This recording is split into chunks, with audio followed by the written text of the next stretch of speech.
shekara Allah mai mai ta da samun shekara ya hankuri da farko dai promoting ne magana da muna so ka ce ma promoting ya salamu alaikum assalamu alaikum wa rahmatullahi ta'ala wa barakatuh. ya hankuri gaskiya da muna so mu san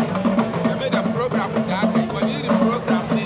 aka yi yau wani ranar lahadi da aka zo aka yi suke ina ganin program ne ya yi kyau amma muna so a wasa ma jama'a duniya ya program ya ji wani irin program ne aka yi Da farko dai sunana Muhammad Faisal Dikku kuma daga Kumasi na fito, ina cikin fadawan sarkin zago Kumasi, ni ne dan buram na Kumasi. Game da tambayan da kai min, wato ba komai ya hada mu yau ba shine mu tabbatar mu sayar da gargajiyarmu ga duniya, shine ya kawo wannan taro. Bayan wannan kuma dama duk shekara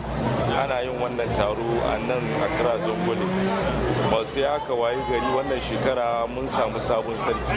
shine Alhaji Kabiru Kadir English. To al'ada kuma idan aka yi sarauta ya kamata a yi askin sarauta. Askin sarautar nan ba wani abu bane sai dai nuna godiya da abin da Allah ya yi ma sarkin, wato kamar za a outdoor sarkin zai fara aiki official da zai ma jama'an shi aiki inda gargajiya ya nuna tanada kenan. Kuma alhamdulillah an zo an tabbatar da gargajiya gaban jama'a, kowa ya gani, wanda bai taba gani ba ya gani, wani nanan ya taba ji labari ne zamanin da ana askin sarauta, bai san menene askin sarauta ba, sai ga shi yau Allah ya sa an yi gaban jama'a sun gani. Bisa in the nutshell, wato takaita muku ne a takaice wannan abin da aka yi, mun zo ne mu tabbatar da gargajiyan Bahaushe ko kuma gargajiyan zango Ghana gaba daya, a san mu ma muna nan din nan, ba muna zube ne haka ba, mun san inda muka fito kuma mun san inda za mu. Wanda ya san gargajiyan shi ya san kan shi kenan, ka gane ko. Ya kamata mu dinga fitowa da gargajiyan mu wanda da muke yi mu kare yi, wanda da ba mu san shi ba mu tambaya mu kawo shi mu ta yi, saboda wata rana ba mu bane su koyaya, wata rana an samu new generation a dinga yi, saboda wani generation nan kuma su ma su san menene ni wani ne, to menene al'ada na, menene wani abin da iyaye suka bar muna. To kaga ina jin a takaice tambayar da kuka min na farko, abin da zan takaita muku kenan shine mun fito ne mu tabbatar da gargajiyar mu, bar duniya su san wane ne Hausa,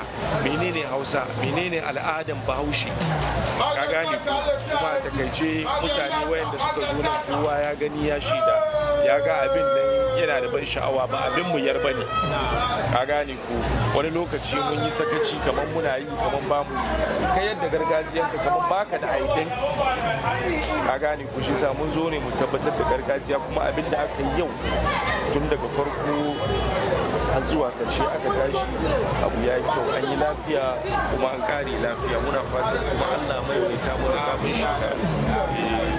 Malami doka tambaya na biyu shine game da gargajiya da kai magana, shin Hausawa kawai ke gargajiya ko sauran yare kuma da suka saura ana da wannan gargajiya? Kowane kabila suna da nasu gargajiya, duniya ba ma gane kawai.